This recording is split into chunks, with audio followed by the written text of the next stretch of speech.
পরনে লাল বোরকা, মাথায় সাদা হিজাব, মুখে কালো মাস্ক, এভাবেই নিজেকে লুকিয়ে আদালতে প্রবেশ করেন ঢাকাই সিনেমার জনপ্রিয় অভিনেত্রী অপু বিশ্বাস।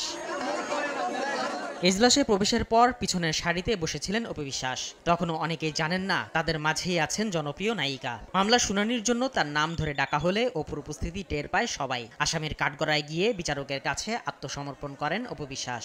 বৈষম্য বিরোধী আন্দোলনে এনামুল হক হত্যা চেষ্টা মামলায় এজাহারনামীয় আসামি তিনি। ঘটনার অর্থ যোগানদাতা হিসেবে অপুর বিরুদ্ধে অভিযোগ তোলেন রাষ্ট্রপক্ষ।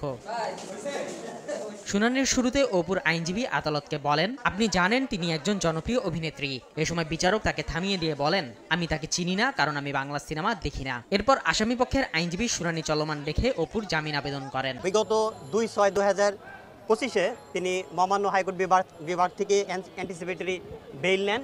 পরবর্তীতে 6 সপ্তাহের শেষে আজকে নির্ধারিত সময়ের মধ্যেই আজকে 41তম দিনে আমরা বিজ্ঞ আদালতে স্বেচ্ছায় আত্মসমর্পণ জামিন চেয়েছি। আদেশ ঘোষণার আগে অপু বিশ্বাসের কাছে বিচারক জানতে চান তিনি রাজনীতি করেন কিনা। হাস্যোজ্জ্বল মুখে মাথা নেড়ে না সূচক জবাব দেন অপু। এজলাসে উপস্থিত আইনজীবীরা এ সময় বলেন, তিনি রাজনীতি না করলেও আওয়ামী লীগের নির্বাচনী প্রচারণা চালিয়েছেন। পরে বিচারককে অপু বলেন, আমি একজন অভিনয় শিল্পী, রাজনীতি কখনো করিনি। অভিনয়ের জন্য আমাদের বিভিন্ন জায়গায় যেতে হতো, এটা আমাদের অভিনয়েরই একটি অংশ।